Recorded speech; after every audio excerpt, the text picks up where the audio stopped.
잔혹편 27장은 전에 한번 다뤄봤죠. 바로 인덕에 가까우려면, 인덕에 가까우려면, 즉 강, 의, 목, 눌, 강직하고 기상이나 기계가 높고 목, 소박하고 질박하고 눌, 말을 신중하게 하고 이렇게 이기적이고 관용적이고 동물적 욕심을 극복하여야 바로 인덕에 가깝다. 이런 얘기죠. 즉 인에 가까워지는 인간의 성품을 매우 압축적으로 제시한 아주 명문입니다.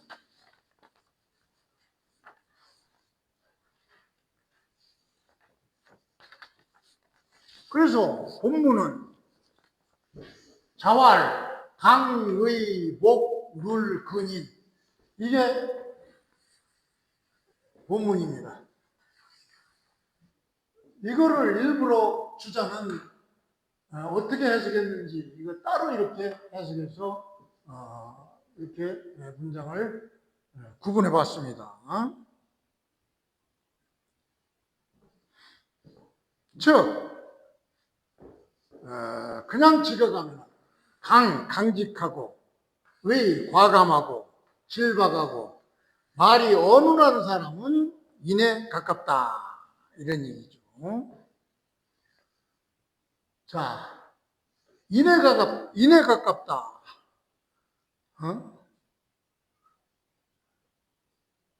이런 강이나 의나 목이나 누를 이건 추상명사죠. 추상명사가 인에 가까울 수는 없죠. 그래서 여기서는 생략된 말이 있습니다. 이런 성품을 가진 사람이 생략되어 있죠. 즉 주어가 생략되어 있는 장입니다.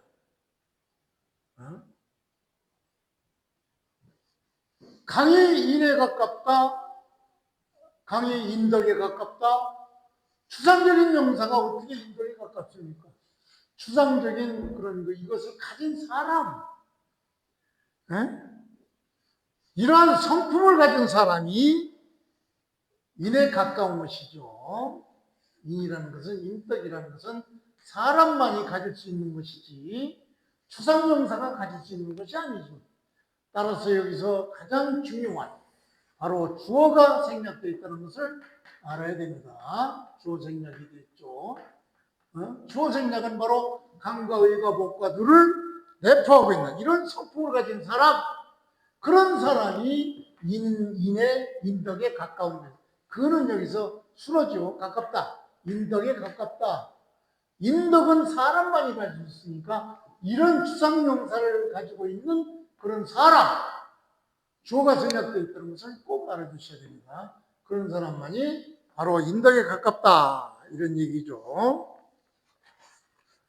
그래서 그냥 어울별로 그냥 간단히 보면은 강은 바로 강직하다 해가지고 원칙을 강조한 것이고, 굳세다, 의는 굳세다, 결단력이 있다, 의지의 강함을 나타내는 것이고, 그래서 강의를 합쳐서 바로 예적 강의, 예적으로 강하고 내적으로 의지, 내적 예적 의지가 바로 모두 강한 상태로 강의, 그 다음 목눌, 목은 꾸밈이 없다 이런 얘기죠. 질박하다. 눌은 말이 어눌하다. 말씀을 적다. 그러니까 다시 말해서 목눌이라는 것은 꾸밈이 없고 말이 적으며 표현이 서투름을 얘기하죠. 이것은 그냥 무능하다는 얘기가 아니에요. 오히려 성실하고 과장하지 않는 그런 태도를 말하죠. 그래서 근 가깝다. 쓰러지죠. 이는 바로 유교의 덕목인 인간다운 그런 사랑, 이걸 의미하는 것이죠. 그렇기 때문에 다시 한번 말씀드리지만 강에 가까운 것은, 인에 가까운 것은 바로 강을 강직한 사람만이 인에 가깝지 추상명사가 인에 가까울 수는 없는 것이죠. 그렇기 때문에 여기서 숨어있는 주어를 생략되어 있다는 것을 꼭 알아두셔야 됩니다.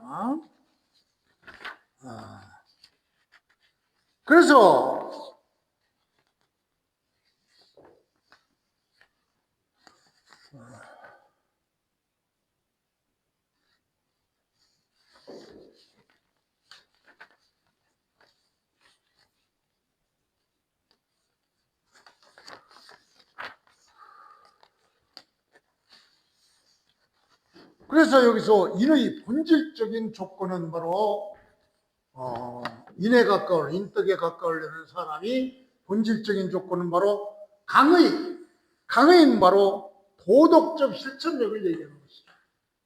도덕적 실천력. 그 다음에 도덕적 실천력이란 바로 옳은 것은 끝까지 지키는 그런 힘, 흔들리지 않는 의지를 얘기하는 것이죠.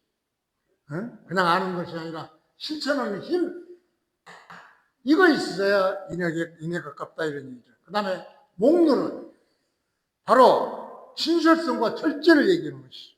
꾸미지 않고 말보다 행동으로 과장의식이 없는 언행일치 그런 기초를 얘기하는 것이죠.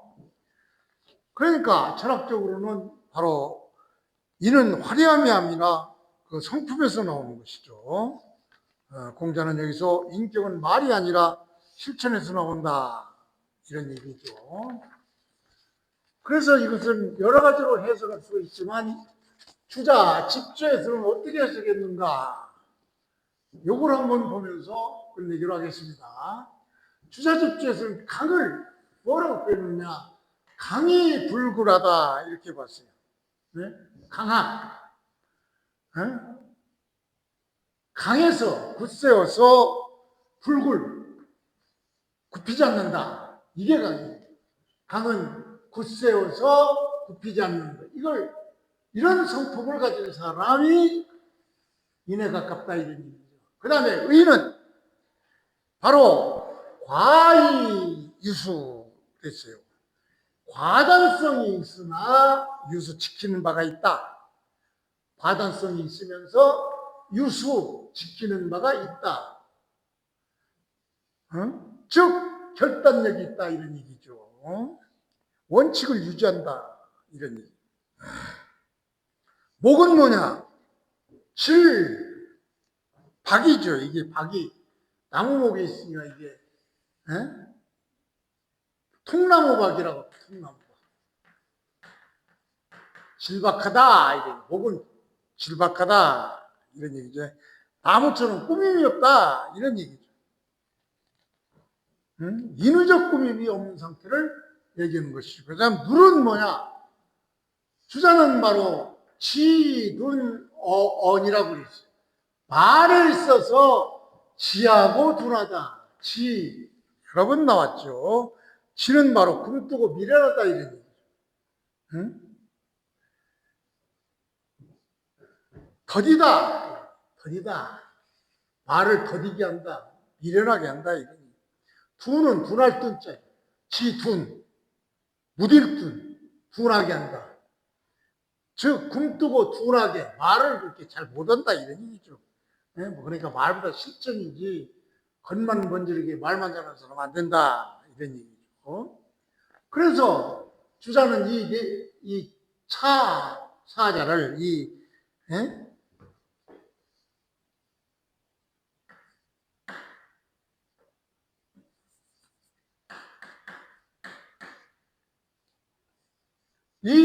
네 개를 개질지 근인자라 그랬어요. 이 네 가지는 그 모두 성질이 바로 인에 가깝다. 인에 가까운 것이다. 이 네 가지 즉 강, 의, 목, 눌 이 네 가지는 그 바탕에 모두 인에 가까운 것이다. 이런 얘기죠. 즉 꾸미는 바탕에서 나오는 성품, 인에 가까운 기초적 덕목으로 이렇게 해석했던 것입니다.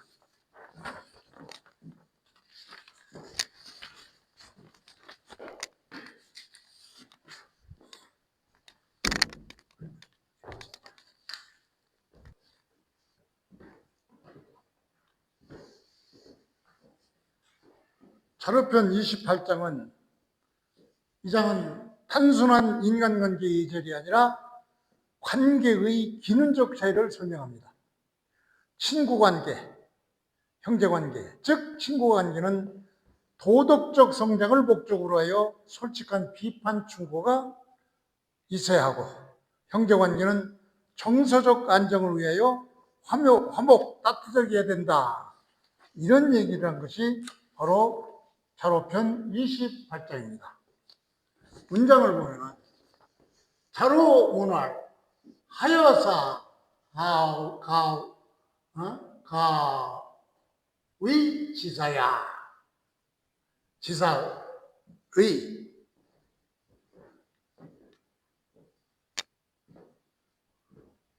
자로가 공자한테 물었죠. 하여 어떻게 이와 같이 어떻게 하면 이와 같을 수 있느냐? 이를 가의 신사라고 할 수 있겠는가? 어떻게 하면 이와 같이 선비라고 하겠습니까? 선비에 대해서 물었죠. 그러니까 공자는 대답하기를 아주 고어로 써놨기 때문에 좀 해석이 그렇죠. 절절시시하고 이여야 그래야 가의 사야 이렇게 얘기를 했죠. 아주 고라.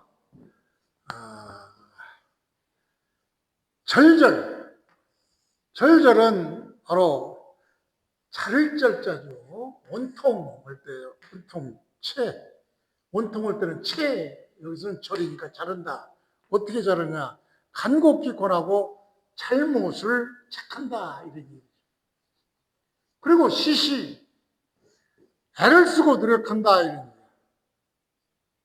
그러니까 절절시시는 바로 서로 권면한 상호적 의미를 가지고 있죠.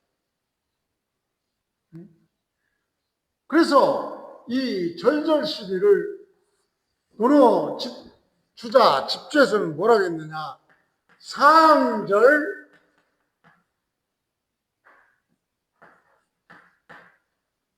책야 이렇게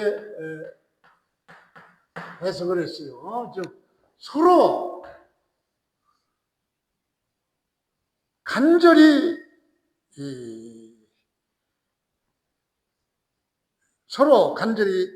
절차 특무하면서 서로 잘못을 바로잡는다. 이렇게 논어 집주에서는 해석했더라고요. 그래서 공자는 절절시시 간곡히 권하고 잘못을 책망하고 이렇게 서로 애를 쓴다. 이런 상호적 의미를 가지고 있죠. 그리고 이여야 이거는 바로 화동하고 활약한다. 이여야를 집주에서는 뭐라고 했냐? 화열이라고 그랬어. 즉 간곡히 서로 선을 구하고 잘못을 고치도록 애를 쓰고 화목하고 즐기면 선비라고 말할 수 있는 것이다. 이런 얘기죠. 그러니까 이는 화열, 즉 화동하고 활약한 것을 얘기하죠. 그래서 이걸까지 내가 합쳐서 설명을 했는데 절절시시 이여야, 즉 간곡히 서로 선을 권하고 잘못을 고치도록 애를 쓰고 화목하고 즐기면 화목하고 즐기면 가의 이것을 선비라고 할 수 있다. 이런 얘기예요.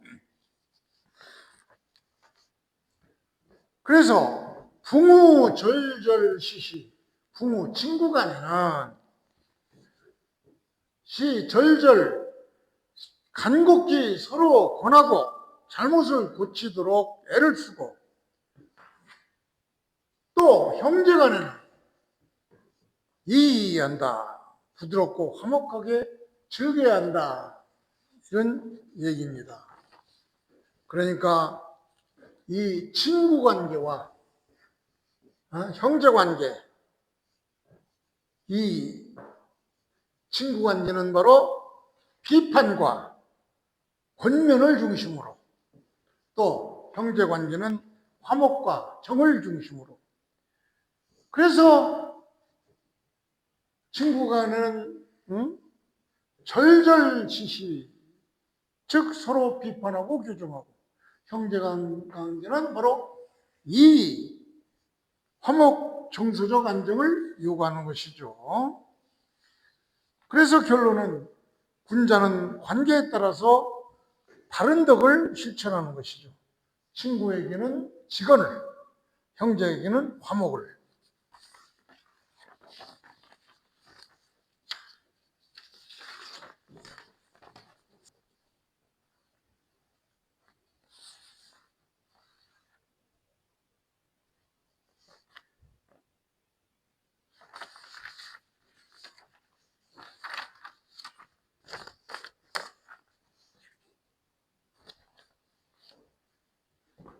자로편 29장과 자로편 30장은 거의 같은 맥락에서 같이 해석을 해드리겠습니다. 먼저 자로편 29장은 먼저 이것을 본문을 보면은 자활 선인 교민 7년, 착한 사람, 그냥 기억하면 그렇죠. 착한 사람이 백성을 7년간 교육을 시키면, 이런 조건이죠. 이런 조건이면은 어떤 면은 역시 가히 증용, 즉 여기서는 즉이 동사죠. 나가다, 용, 이건 조금 어려운 자인데 이건 전쟁에 나가서 싸움을 시켜도 되느니라, 뭐 이런 얘기.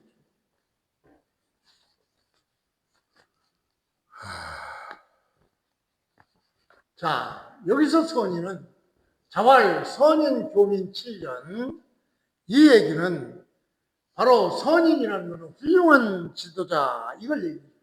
선인, 즉 도덕성과 정치 능력을 갖춘 이런 통치자, 이런 사람이 7년 동안 국민을 교육하면은, 즉 교육이 7년간 한다는 얘기는 바로 국민을 교화시키고 훈련시킨다, 이런 얘기죠. 도덕과 질서와 규율을 시킨다. 이건 7년 동안 시킨다는 7년은 상징적인 어떤 충분한 시간, 장기적 교육을 의미합니다. 이렇게 시키면은 역시 역불가, 지금 할 수 있다, 이런 얘기죠. 여기서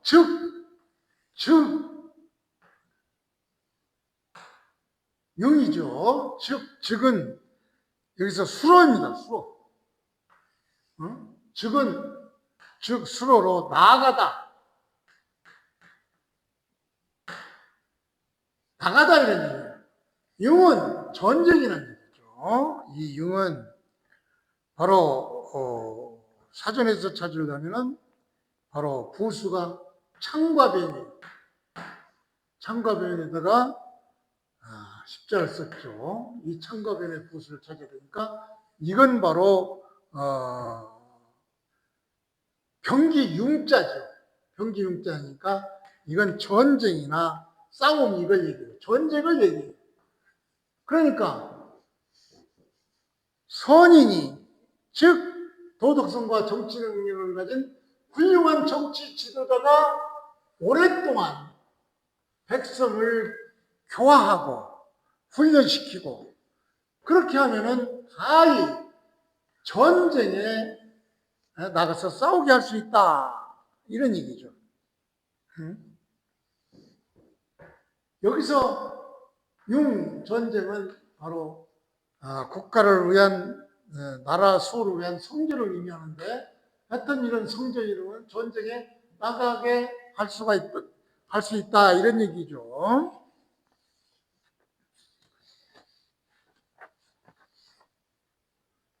그래서 이 선인을 주자 집주에서는 어니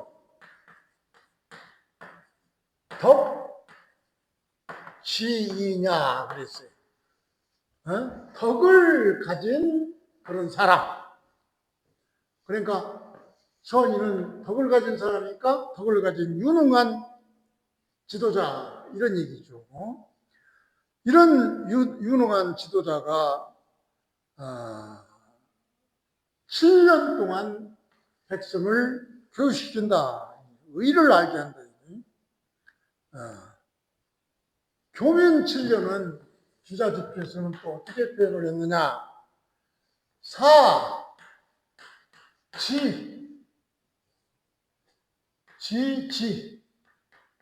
사지지의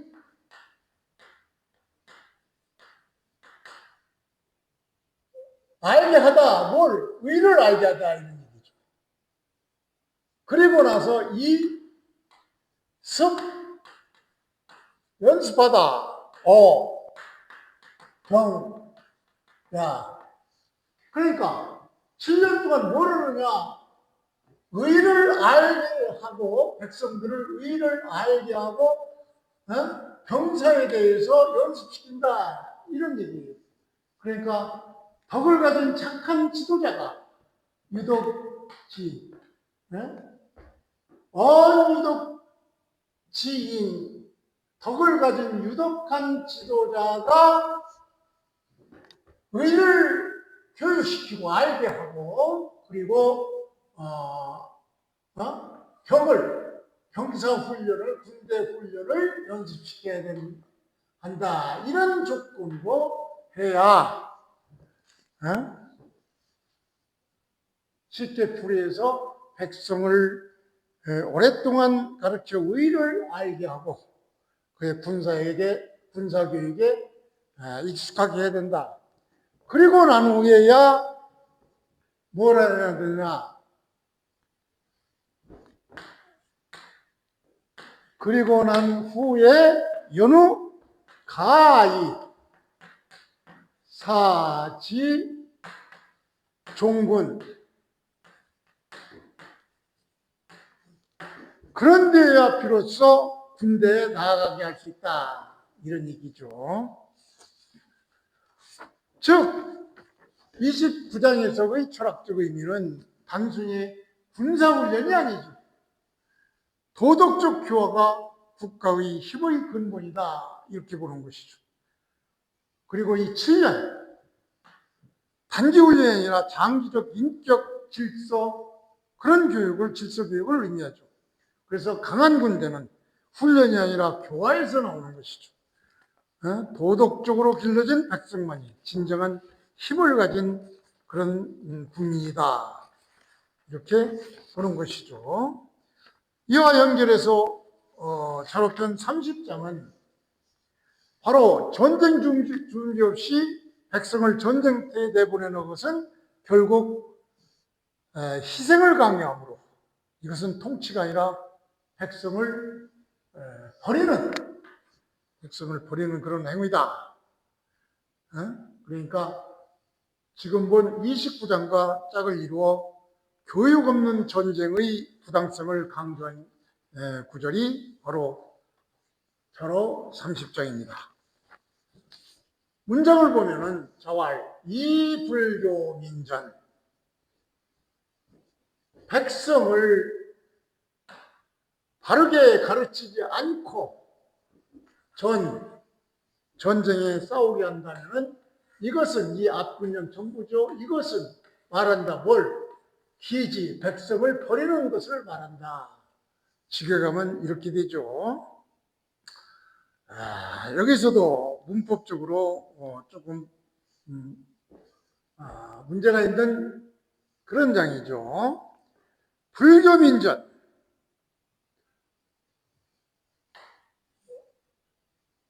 백성을 가르치지 않고 전쟁터에 나간다. 여기서는 의미상 보충해야 될 점이 많이 있습니다. 다시 말해서 이 불교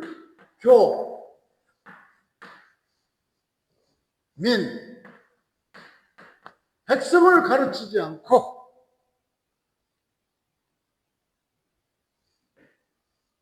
그리고 이 저는 앞에 뭐가 생략되어 있느냐? 그리고 사, 민, 전, 요게 생략되어 있습니다. 즉, 백성을 가르치지 않고 그리고 국민을 전쟁에 쓰게 한다면 그들로 하여금 싸우게 한다 이런 얘기죠. 그러니까 이만큼의 의미상 보충이 돼야 되겠죠.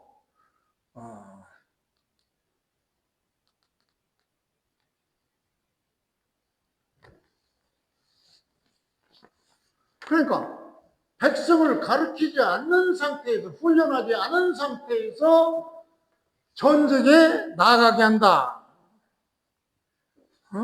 그렇게 하는 것은 바로 뭐냐? 안문장 전체적 시는 이것은 바로 뭘 말한다? 국민을 버리는 것을 말한다. 이런 얘기죠.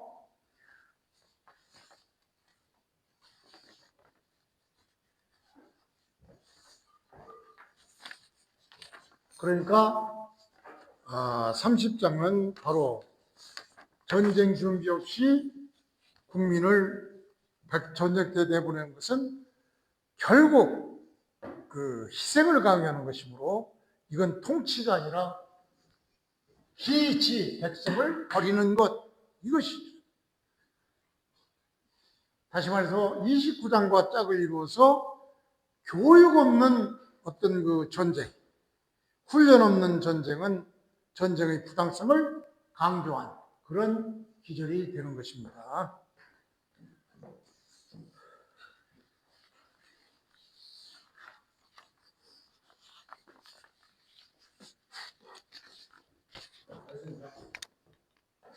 아이고.